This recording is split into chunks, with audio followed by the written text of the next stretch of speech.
بسم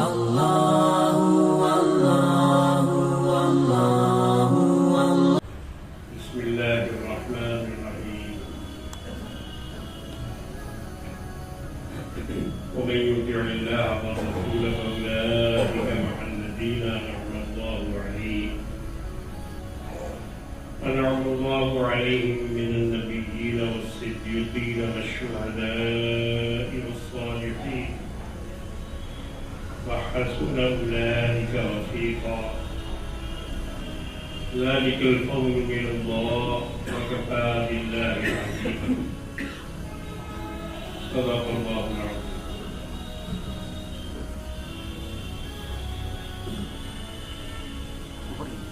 آیت مبارکہ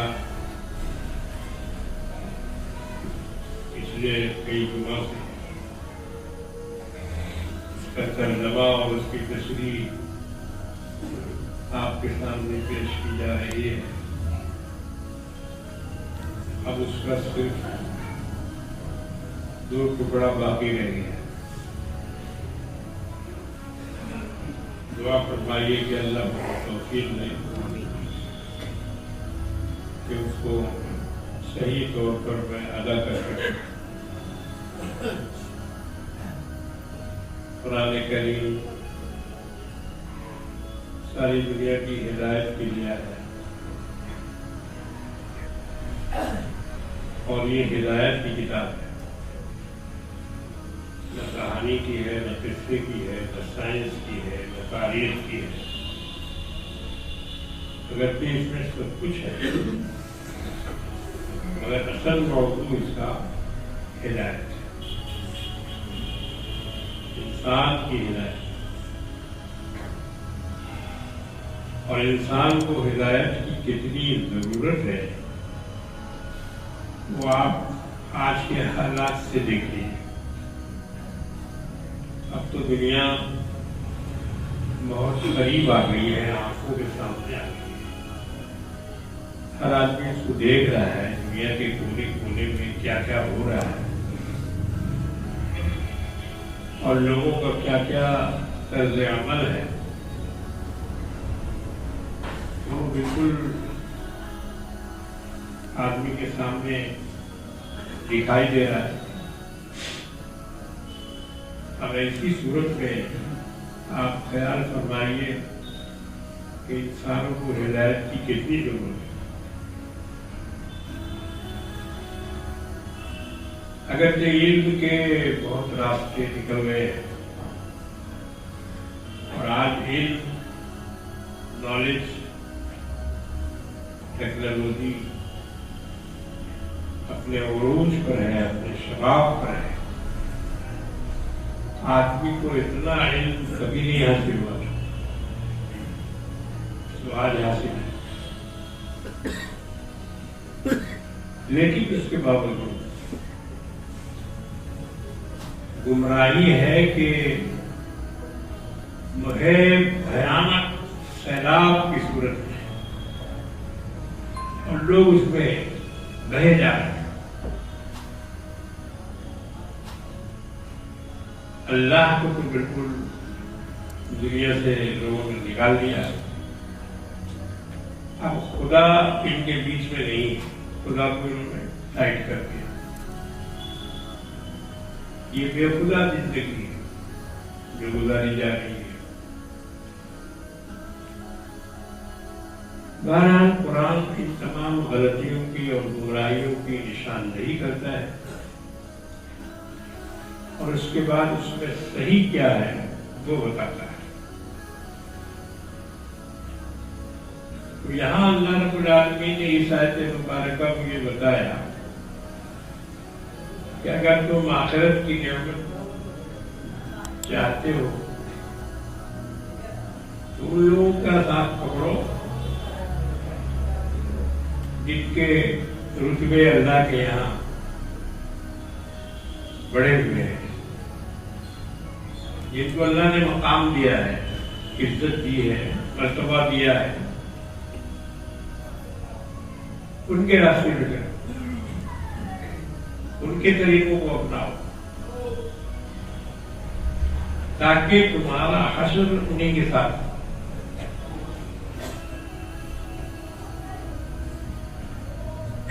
اسی کے ساتھ وہ ہوگا جسے جس سے محبت ہے. یہ اصول ہے قیامت کا. ہر ایک کو اسی کے ساتھ اٹھایا جائے گا جس کے ساتھ اس کا لگاؤ تھا، تعلق تھا. اس کا حشر انہیں لوگوں میں ہوگا. آدمی کو اس سے ڈرنا چاہیے. طور طریقہ ایسا اختیار کریں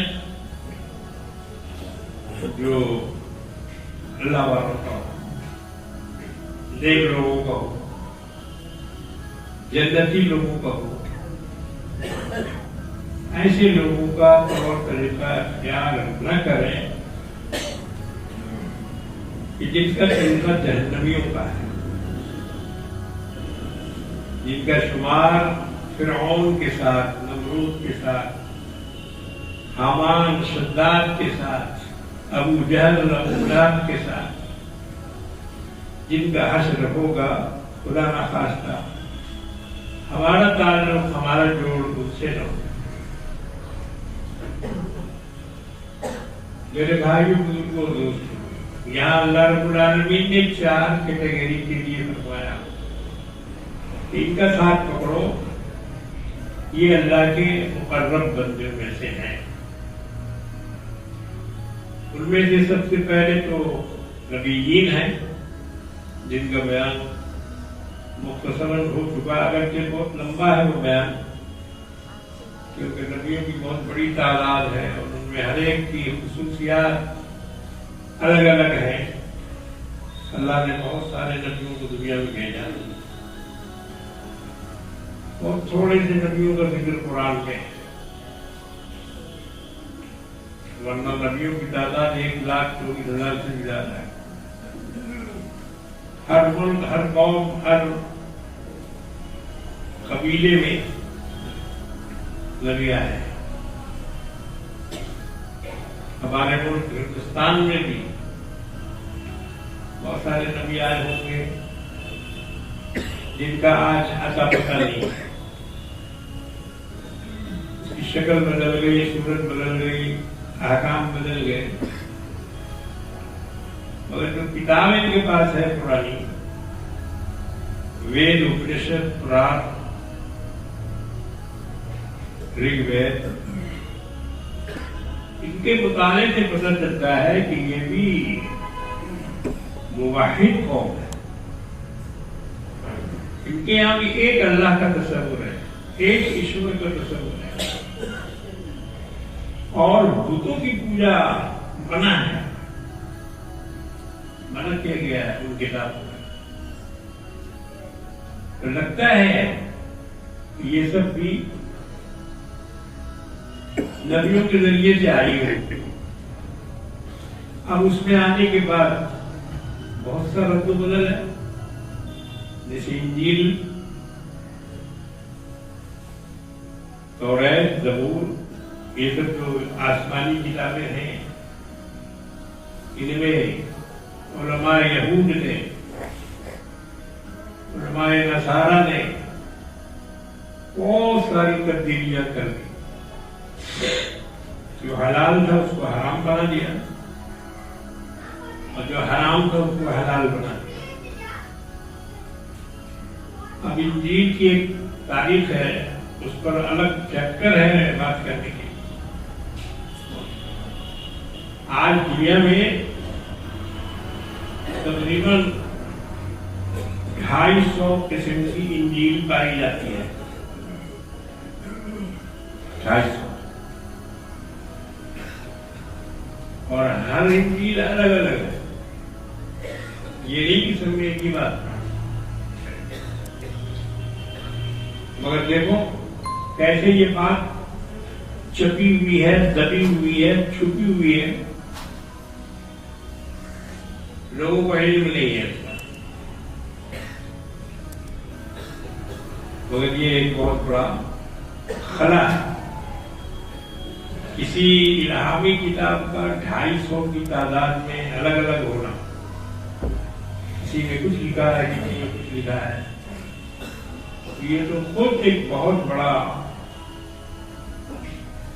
جانسازی اور دھوکہ دھڑی کی بات ہے۔ انجیل کے نام پر لوگوں کو دھوکہ دیا جائے۔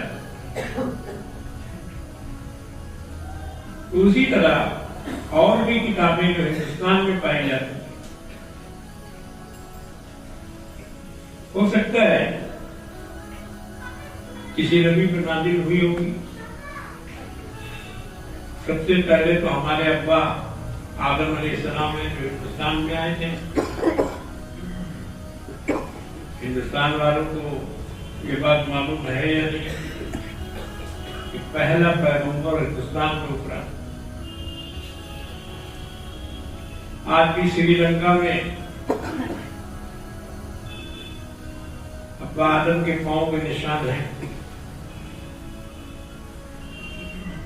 پہاڑوں پر اور بھی بہت ساری نشانیاں ہیں۔ رامیشورم سے سری لنکا تک سمندر میں جو راستہ ہے اس کو بدل کر آج رام سیتو کا نام دے دیا گیا ہے، مگر وہ ہے پل آدم۔ پرانے نقشوں میں ہم نے دیکھا ہے، بچپن میں بھی ایٹلس وغیرہ سے بڑا شوق رکھتے تھے، جغرافیہ کا ہمیں شوق تھا، ملکوں کے حالات پڑھنے کا۔ ہمارے پاس بڑے بڑے ایٹلس تھے، دیواروں میں لٹکا کے رکھا تھا، تو اس میں شری لنکا سے رامیشورم تک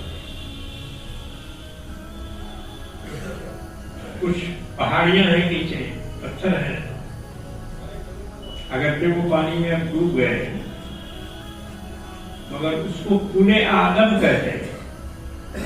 جو پرانا نقشہ میں لکھا ہوا ہے پل آدم، آدم برج، آج اس آدم برج کو بدل کر رام سیتو اس کا نام رکھ دیا۔ رام کا بھی تعلق سری لنکا سے تھا، راون بھی سری لنکائی کا ہے، تو اس طرح کے مذہبی نشانات، مقامات وہاں ہو۔ اب یہ ہے کہ یقینی طور پر اس کو بتایا نہیں جا سکتا ہے کہ یہاں فلاں نبی آئے تھے۔ اسی طرح گوتم بدھ یہاں کے بہت پرانے شخصیت کا نام ہے جو ہندوستانی میں پیدا ہوئی۔ نیپال کی ترائی میں کپل کستو ان کی جائے پیدائش، ان کے بعد کی حکومت تھی وہاں پیدا ہوئے تھے گوتم بدھ۔ تو وہ شروع ہی سے دنیا سے بالکل الگ مزاج تھا۔ باپ نے چاہا کہ ان کو اپنی جگہ گدی میں بٹھائیں، مگر انہوں نے انکار کیا کہ ہم یہ سب نہیں ہم سے ہوگا۔ ان کے بھی یہ حالات اسی طرح کے ہیں۔ غاروں میں جا کے بیٹھتے تھے، گیان دھیان لگاتے تھے، اور ان کو گیان کہاں ملا؟ گیا کے بدھ گیا میں، جس کو بودھ گیا کہا جاتا ہے، وہاں ان کو گیان ملا۔ اب اس کی تفصیل ہم لوگوں کو معلوم نہیں ہے، گیان ملا مطلب ہم تو سمجھتے ہیں کہ نبوت ملی، جیسے غار حرا میں جناب محمد رسول اللہ صلی اللہ تعالی علیہ وسلم کے پاس فرشتے آئے اور آپ کو رسالت کا پیغام دیا، قرآن آپ پر نازل کیا۔ ہو سکتا ہے کیونکہ اس کے بارے میں اندھیرا ہو گیا، کوئی کتاب ایسی نہیں ہے، کوئی ہسٹری اب باقی نہیں رہی، سب ہسٹری کو دھو پوچھ کے ختم کر دیا گیا۔ یہ تھوڑا تھوڑا سا اس میں سے جھلک رہ گئی کہ ان کو ایک درخت کے نیچے گیان ملا، اور اس کی تشریح خود ان کے ماننے والے بھی نہیں کر پاتے کہ گیان کا مطلب کیا ہے، کیا ملا ہو۔ اچھا، دوسری چیز جو ہے وہ بت پرستی ان کے یہاں نہیں ہے، وہاں بھی بت نہیں پوجا جاتا۔ اب یہ الگ بات ہے کہ گوتم بدھ کو خود ایک بڑا بت بنا کے ان لوگوں نے سامنے رکھ دیا اور اس کی پوجا پاٹ میں لگے رہتے، حالانکہ بدھ نے کبھی کسی بت کی پوجا نہیں کی، لیکن اب اسی کو بت بنا دیا اور ہر جگہ اسی کو بیٹھا دیا اور اس کی پوجا بھی کر رہے ہیں۔ بہرحال یہ سب تاریخی حقائق ہیں، انسان کو سمجھانے کے لیے، اس کو سمجھنے کے لیے، تاکہ وہ گمراہی میں نہ پڑے۔ گوتم بدھ کی بھی بہت ساری تعلیمات کو بدل دیا گیا۔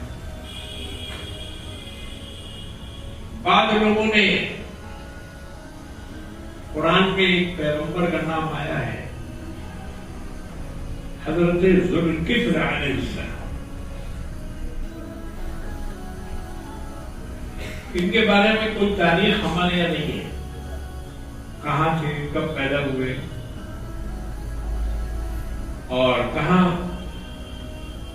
ان کو بھیجا گیا تھا، کس قوم میں تھے، قرآن میں اس کی کوئی تفصیل نہیں۔ صرف پیغمبروں کے نام کے ساتھ جو لسٹ ہے، اس لسٹ میں ان کا نام ہے، وَإِسْمَاعِيلَ وَالْيَسَعَ وَذَا الْكِفْلِ۔ اب بعض لوگوں نے بہت اس میں بھی دماغ لڑایا اور کہا کہ چونکہ کپل وستو میں وہ پیدا ہوئے تھے تو یہاں کفل سے مراد وہی کپل وستو ہے جو نیپال کی ترائی کا علاقہ ہے، اور یہ وہی ذوالکفل ہے، کپل والے، اس کو قرآن نے کہا کپل والے، کپل والے۔ بہرحال حقیقت اللہ کو معلوم، باتیں بہت پرانی ہو چکی اور اس کا کوئی نام نشان بھی نہیں۔ اس مذہب کو بھی یہاں سے نکال باہر کر دیا گیا، ان کے تمام مندروں کو توڑ دیا۔ یہاں کے برہمنوں نے یہ کام کیا، بیچاروں کو تبت میں، تھائی لینڈ میں، جاپان میں، ویتنام میں اور ساؤتھ ایشیا میں جا کے ان کو پناہ لینی پڑی۔ اس میں سے ایک سری لنکا بھی ہے جہاں بدھسٹوں میں جا کے پناہ لی۔ بدھ کے بھی بہت مندر ہیں وہاں، اور وہاں کا سرکاری مذہب ہے بدھزم۔ تو میرے بزرگوں اور دوستوں، اللہ رب العالمین نے نبیوں کی جو فہرست دی ہے اور لوگوں سے کہا ہے کہ ان کے ساتھ جڑو، اس کا طریقہ اپناؤ، اس میں کون لوگ ہیں؟ من النبیین والصدیقین، اور تیسرا نمبر آتا ہے شہداء۔ تو شہداء ایک بہت ہی سخت مضمون ہے قرآن کا۔ عام طور سے لوگ شہید ایک ہی لفظ جانتے ہیں کہ جو اللہ کے راستے میں مارا جائے، حالانکہ قرآن میں کہیں یہ لفظ مارے جانے والوں کے لیے استعمال نہیں ہوا۔ ہر جگہ یہ کہا جانا کہ وہ قتل ہوئے۔ وَلَا تَقُولُوا لِمَن يُقْتَلُ فِي سَبِيلِ اللَّهِ أَمْوَاتٌ۔ جو لوگ اللہ کے راہ میں مارے گئے ہیں ان کو مردہ نہ کہو، مگر مارے جانے والوں کے لیے لفظ شہید کا استعمال قرآن نے نہیں کیا کہیں بھی. پورے قرآن میں آپ دیکھ لیجیے جہاں جہاں شہید کا جملہ ہے وہاں استقامت اور اپنے دین پر قائم رہنا تمام مصیبتوں میں یہ مطلب اس کا رکھا گیا ہے. پیغمبر سے بھی کہا امت کو بھی شہید کہا گیا ہے. وَكَذَلِكَ جَعَلْنَاكُمْ أُمَّةً وَسَطًا لِتَكُونُوا شُهَدَاءَ عَلَى النَّاسِ. تم کو ہم نے بیچ کی امت بنایا ہے تاکہ تم لوگوں پر گواہ ہو. گواہی تو ان کے ایمان کی اور گواہی دو کہ اللہ نے ان کے یہاں نبی بھیجا اور گواہی دو کہ اللہ تعالیٰ نے ان کو نبیوں سے ان کی رسالت سے محروم نہیں رکھا. یہ گواہی کون دے گا؟ یہ گواہی قیامت کے دن مسلمان دے. اللہ نے اس امت کو گواہ بنایا تمام امتوں پر کہ تم کو ہم گواہ بناتے. تم اس کی گواہی دینا کہ ہم نے ان کے پاس نبی بھیجے تھے یا نہیں بھیجے, ہدایت بھیجی تھی یا نہیں بھیجی تھی. اس کے باوجود یہ گمراہ ہوئے تو اس قوم کو مسلمانوں کو ہدایت کے لیے اور ان کی گواہی کے لیے چنا گیا. اور اس کے بعد اللہ نے فرمایا وَيَكُونَ الرَّسُولُ عَلَيْكُمْ شَهِيدًا, اور رسول کو تم لوگوں کو گواہ بنایا. بات سمجھ میں آئی؟ امت کو کہا کہ تم کو دنیا کی قوموں پر ہم نے گواہ بنایا اور تمہارے اوپر پھر رسول کو گواہ بنایا. تم ان کی گواہی دو اور رسول تمہاری گواہی دے گا. تم نے دین پہ کتنا عمل کیا, تمہارے ایمان کا کیا حال تھا, تمہارا یقین کتنا مضبوط تھا, یہ گواہی رسول دیں گے. تو قرآن میں جہاں بھی شہید کا لفظ آیا ہے وہ مارے جانے والوں کے لیے نہیں, اگرچہ وہ بھی شہید ہیں ان کو بھی شہید کہا جائے گا. شہید کی دو قسمیں ہیں, ایک قول سے اور ایک عمل سے. تو اللہ کے راستے میں جو مارا جاتا ہے وہ شہید ہے. اس نے قول سے بھی ثابت کیا ہے اور عمل سے بھی ثابت کیا ہے. دونوں طرح سے وہ شہید ہے, گواہ ہے اللہ کا. تو ان کا بڑا درجہ, بڑا مقام ہے. اور شہادت کی وہ نعمت ہے جس کو خود جناب محمد رسول اللہ صلی اللہ تعالی علیہ وسلم نے اپنے رب سے طلب کیا کہ اللہ ہم کو شہادت کی موت عطا فرما. حضرت عمر رضی اللہ تعالی عنہ نے اپنی شہادت کے لیے دعا کی. وہ عجیب و غریب دعا تھی. فرمایا کہ میں مدینے میں شہید ہونا چاہتا ہوں, مجھ کو شہادت ملے اور وہ بھی مدینے میں ملے. لڑائیاں تو مدینے سے باہر ہوتی تھی نا, مدینے سے باہر جنگیں ہوتی, مدینے کے اندر کہاں سے ہو, وہاں تو سب مسلمان تھے. اگر ہم حضرت عمر کی دعا دیکھیے کہ شہادت فی سبیل اللہ مانگ رہے ہیں. شہادت کی 13 قسمیں ہیں,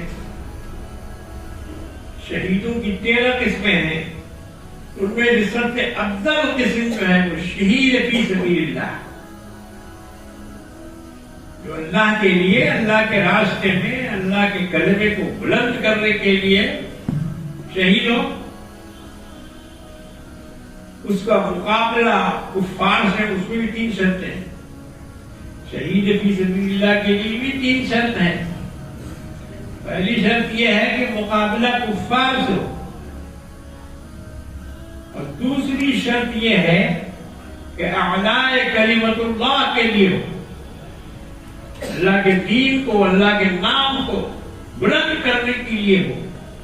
2 شرط ہوئی، اور تیسری شرط یہ ہے کہ واپسی کا کوئی ارادہ نہ ہو۔ جس شہادت میں یہ 3 چیزیں پائی جائیں گی وہ شہادت فی سبیل اللہ ہے، اور تمام شہادتوں میں اس کا سب سے بڑا درجہ ہے، بڑا مقام ہے۔ شہیدوں کے لیے جنت میں علیحدہ طبقات ہیں۔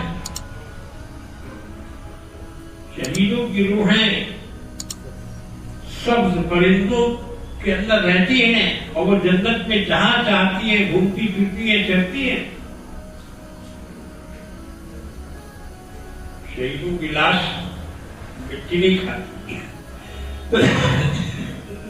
معاف کیجیے گا میری طبیعت گڑبڑ ہے آج، مگر اس لیے آ گیا ہوں تاکہ مضمون ناغا نہ ہو اور پورا ہو جائے، آپ لوگ انتظار میں رہے ہوں گے، ورنہ آج تو ہمارے گھر والے روک رہے تھے کہ بن جائیں گے، مگر ہم نے کہا کہ اللہ کے لیے جانا ہے، انشاءاللہ آج ہی ہوگا، نقصان نہیں۔ دوبارہ شہادت کا سب سے افضل درجہ شہید فی سبیل اللہ۔ صحابہ میں اس کا شوق تھا، اس کے لیے دعائیں مانگتے تھے، اللہ ہمیں شہادت عطا فرما، اور ایسی ایسی شہادتیں ہوئی ہیں کہ ہم اور آپ اس کا تصور نہیں کر سکتے، تصور ہی نہیں کر سکتے۔ جنگ احد میں سرکار دو عالم صلی اللہ علیہ وسلم بے جگری سے لوگ لڑ رہے، ایک صحابی حضرت زیاد بن ابن سکل رضی اللہ تعالی، ان کو کسی نے پیچھے سے وار کیا، لڑکھڑا کر گرے۔ اللہ کے رسول نے آگے بڑھ کر ان کو اپنے گھٹنے پہ لے لیا، گھٹنے پہ لے روک لیا، اور اسی وقت انہوں نے پوچھا یا رسول اللہ میں شہید ہو رہا ہوں یا نہیں؟ کہا کہ بالکل۔ یا رسول اللہ کیا مجھے جنت ملے گی؟ حضور نے فرمایا بے شک تم جنت میں جا رہے۔ پھر کہا یا رسول اللہ مجھے جنت کی خوشبو آ رہی ہے، اور اس کے بعد پیروں کو گرے، ان کی روح پرواز کر۔ کیا تقدیر تھی، کیسی شہادت ہوئی، رسول کے قدموں کو گر کے شہادت۔ اس کو ایک شاعر نے اپنے طور پر ادا کرنے کی کوشش کی ہے۔ سر بوقت ذبح اپنا ان کے زیر پائے ہے، سر بوقت ذبح اپنا ان کے زیر پائے ہے، کیا نصیب اللہ اکبر لوٹنے کی جائے، کیا تقدیر پائی۔ اسی طرح حضرت ابو دجانہ رضی اللہ تعالیٰ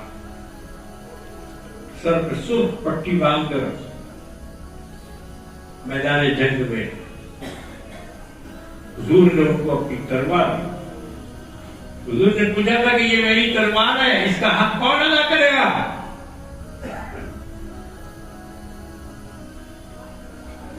ابو دجانہ نے آگے بڑھ کر کہا کہ یا رسول اللہ میں اس کا حق ادا کروں، دے دی تلوار، اور اس کے بعد بے ڈگری سے مقابلہ کرتے رہے۔ اچانک ایک نقاب پوش عورت ان کے سامنے آ گئی، چاہتے تھے کہ تلوار چلائیں اور اس کا سر گردن سے اڑا دیں، مگر جب غور کیا تو معلوم ہوا کہ یہ کوئی عورت ہے۔ اللہ کے رسول نے عورت پر ہاتھ اٹھانے کا حکم نہیں دیا، منع کیا، فوراً تلوار روکی اور کہا کہ یہ رسول کی تلوار ہے، میں اس کو کسی عورت سے داغدار ہونے نہیں دوں گا، اس کا حق یہی ہے کہ اس سے کسی عورت کو قتل نہ کیا جائے۔ لڑائی کے درمیان جبکہ آدمی اپنے آپ میں نہیں ہوتا ہے، لیکن دیکھو کتنا کنٹرول ہے، کس قدر اپنے اوپر قابو ہے، یہی لوگ شہید کہلاتے ہیں۔ اگر یہ قتل نہ بھی ہوتے جو بستر میں ہوتے تو بستر پر بھی شہید ہے، جیسے حضرت خالد بن ولید رضی اللہ عنہ، یہ قتل نہیں ہوئے، ہر جنگ سے جیت کے واپس آئے اور افسوس کرتے تھے کہ میں میدان میں شہید نہیں ہوا، اللہ نے مجھے بستر پر موت دی، افسوس کرتے تھے۔ تو یہ عجیب چیز ہے، شہادت کا جذبہ، شہادت کا شوق۔ ہم لوگوں نے شہادت کو صرف میدان کربلا میں گھیر لیا، اور وہ بھی ایک قوم ہے اس میں پیچھے جس نے اس کو اپنا مذہب بنایا۔ حسین ہمارے پیشوا ہیں، ہمارے مقتدا ہیں، ہمارے دل کی دھڑکن ہے، ہمارا ایمان ہے، لیکن ہمارا مذہب نہیں۔ یہ مان کے چلو، یہ دل میں رکھو، تب گمراہ نہیں ہو، تب بھٹکو گے نہیں۔ اور جہاں یہ سمجھا کہ بس جو کچھ ہے یہی ہے، جیسا دوسروں لوگوں نے سمجھ لیا ہے، تو وہیں سے پھر گمراہی کا دروازہ شیطان کھول دیتا ہے، اور ایسا کھولا کہ آج آپ دنیا میں دیکھیں، ایران چلے جائیے، نجف چلے جائیے، مشہد چلے جائیے، میں گیا ہوں، 12 روز رہا ہوں جا کے ایران میں، کئی بڑے بڑے شہروں کو دیکھنے کا اور مزارات کو دیکھنے کا موقع ملا۔ کیا بتاؤں کیا حال ہے، اور گمراہی کا کیا عالم ہے۔ بس وہ اپنا کام ہے، وہ اب کر رہے ہیں، اس لیے ان کو کچھ کہنا نہیں ہے، اپنے کو بچانا ہے، اپنے آپ کو بچانا ہے۔ ہر سال محرم میں جو ڈھول تاشا باجا گاجا تازیہ یہ وہ بہت سارے جھمیلے نکال دیے ان لوگوں کے سامنے اور ان کو سڑکوں کو اتار دیا ہے، کیونکہ گھروں میں کون جائے گا دیکھنے کے لیے، اس لیے باہر لاؤ۔ شیطان نے مشورہ دیا کہ دادیا گھر میں نہیں، باڑے میں نہیں، باہر لاؤ، سڑک پہ، تاکہ سب دیکھیں اور سب اس میں جو بھی شرک ہے، جو بھی گمراہی ہے، سب ان کے اندر داخل ہو۔ شیطان نے تو گمراہی کا ٹھیکہ دے رکھا ہے، وہ تو دنیا میں آیا ہی ہے گمراہی پھیلانے کی، تو اس کے جتنے بھی طریقے ہو سکتے تھے گمراہی کے، شیطان نے ہر طریقے کو اپنایا اور لوگوں کو دے دیا، مگر لوگ بھی عجیب ہیں، تو اس کو قبول کرتے چلے گئے۔ میرے بھائیوں بزرگوں اور دوستوں، اس سے بچنے کا ایک ہی طریقہ ہے، قرآن کی رسی کو مضبوطی سے پکڑ. اللہ نے فرمایا وَحَسُنَ أُولَٰئِكَ رَفِيقًا، ان سے بڑھ کے تمہارا دوست اور ساتھی کوئی نہیں ہے. نبیوں کا ساتھ پکڑو، صدیقین کا ساتھ پکڑو، شہداء کا ساتھ پکڑو. شہداء بیر معونہ 70 صحابہ آئے وہاں کے بنو حوازن قبیلے کے، کہنے لگے یا رسول اللہ ہم لوگ دین سیکھنا چاہتے ہیں، قرآن پڑھنا چاہتے ہیں، اپنے کچھ لوگوں کو بھیج دیجیے ہمارے یہاں قبیلے میں، ہم لوگ دین سیکھیں گے. حضور نے 70 صحابہ کو، اس میں سب کے سب حافظ قرآن قاری قرآن تھے، ان کے ساتھ بھیج دیا. بھیجا اور ایک جنگل میں لے جا کر ان لوگوں نے حملہ کر دیا، اپنے لوگوں کو بلا لیا، سب لوگ چھپے بیٹھے تھے. 70 کے 70 صحابہ کو شہید کر. ان کے پاس کوئی ہتھیار وغیرہ نہ تھا، نہیں، تیاری سے تو گئے نہیں تھے، جھوٹ بول کر دھوکہ دے کے لے گیا تھا. قرآن پڑھنے کے لیے پڑھانے کے لیے بلا رہے. اب یہاں سے وہ عقیدہ بھی صاف ہو جاتا ہے کہ اللہ کے رسول نعوذ باللہ ہر بات جانتے تھے، ان سے کوئی بات ڈھکی چھپی نہیں. عالم الغیب کا لفظ استعمال کرتے ہیں. اگر یہاں سے ان کی قلعی کھل جاتی ہے کہ اگر عالم الغیب تھے تو 70 کے 70 صحابہ کو مرنے کے لیے بھیج دیا. اگر معلوم تھا کہ ان کو لے جا کے شہید کر دیا جائے گا نعوذ باللہ، تو حضور پر الزام آتا کہ اپنے ساتھیوں کو جان بوجھ کر، حالانکہ جانت رہے تھے مگر اس کے باوجود بھیج دیا، کٹوا دیا. نہیں، ایسا نہیں ہے. جتنا اللہ نے بتایا اتنا معبود تھا، اس پر ایمان کرو. اللہ نے سب سے زیادہ انہیں کو بتایا، سب سے بڑھ کر علم ان کے پاس تھا، غیب کا بھی علم ان کے پاس تھا، تمام نبیوں سے زیادہ، پیغمبروں سے زیادہ، انسانوں سے زیادہ. مگر کتنا؟ جتنا اللہ نے بتا دیا تھا. اور جو اللہ نے نہیں بتایا وہ نہیں جانتے. یہودیہ کے گھر میں چلے گئے، دعوت دی، اس میں بکری کے گوشت میں زہر ملا کر دے. اور بھی چند صحابہ ساتھ میں تھے. حضور نے لقمہ اٹھایا کھانے کے لیے، جبریل نے آ کے منع کیا کہ یا رسول اللہ مت کھائیے، اس میں زہر ملا ہوا. بعض روایت میں آتا ہے کہ گوشت سے آواز آئی،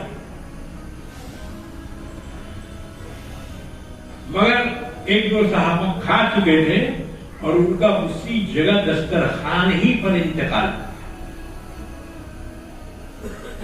صحیح لوگ ہے. تو جتنا اللہ نے بتایا اتنا رسول کریم صلی اللہ علیہ وسلم جانتے تھے. تو یہاں